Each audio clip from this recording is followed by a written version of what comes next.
Hello, friends. This is Dave Hurwitz, executive editor at ClassicsToday.com, here with more of Hyperion's Romantic Piano Concertos, Volume 25 in the big 50 CD box.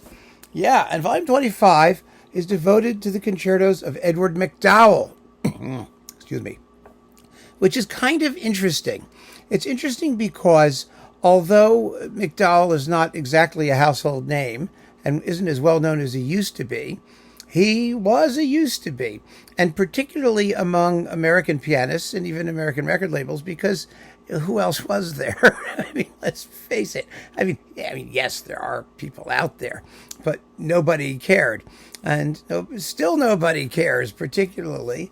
And so MacDowell was kind of the guy. And when you wanted to do an American piano concerto that was romantic and fun and kind of, Griegy, Tchaikovsky-ish, I don't know, you pulled out the MacDowell Second Piano Concerto, which is a wonderful piece.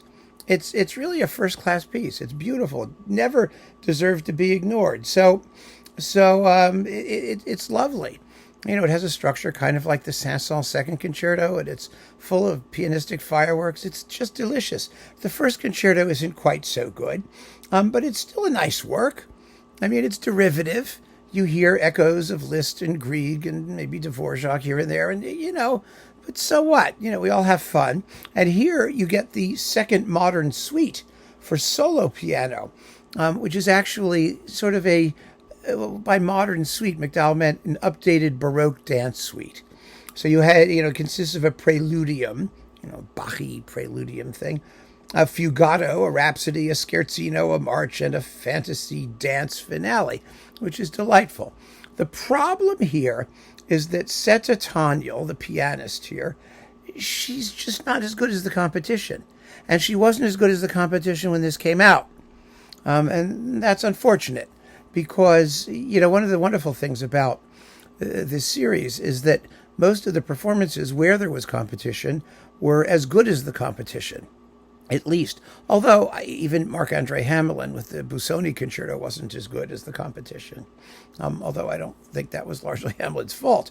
Here, it is the pianist. She's a good, solid pianist. Is she imaginative? Is she really dedicated to ferreting out the inner workings of each concerto? Well, let's put it this way. You've got Stephen Prostman on Naxos doing both concerti, and he's just as well recorded, I think actually better balanced in some ways. And those are really, really fine, detailed, articulate performances. Tanyel, Seta Tanyel, thank you. Tanyel tends to generalize her way, especially through the first concerto, which needs a little extra help. In the second concerto, she's much more effective. But there, of course, you've got Earl Wild, you've got Van Cliburn, you've got, a goodly selection of really, really, really top-notch international caliber pianist. And good though she is, Tanyel is not that. I mean, that's just unfortunately the way it is. And I wish that weren't so. I really do, because I think a lot of people are going to get to know these concerti through this and through this series. And it's not an unworthy attempt. Like I said, it really isn't.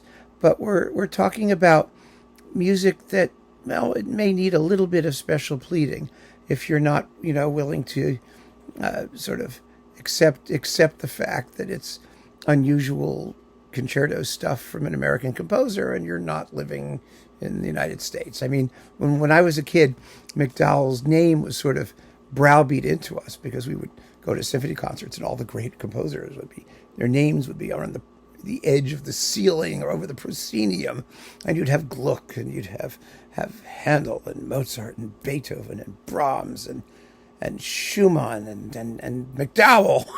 We would look at it and go, huh? I mean, it was incongruous, but there it was, and we knew it. And I'm just saying that if you're really curious about this music, get the Naxos recording with both concertos.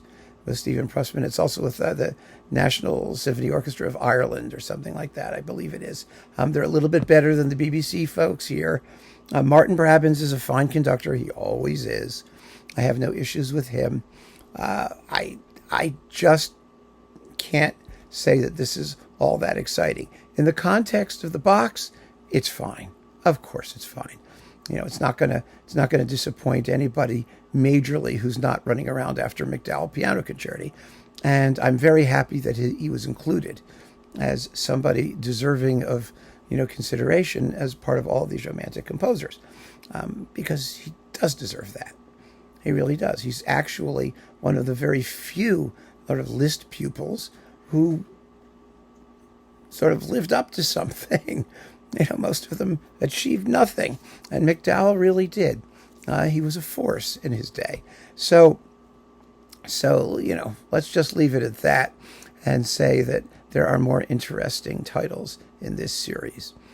Nonetheless, we keep on listening. Thanks for joining me, and take care.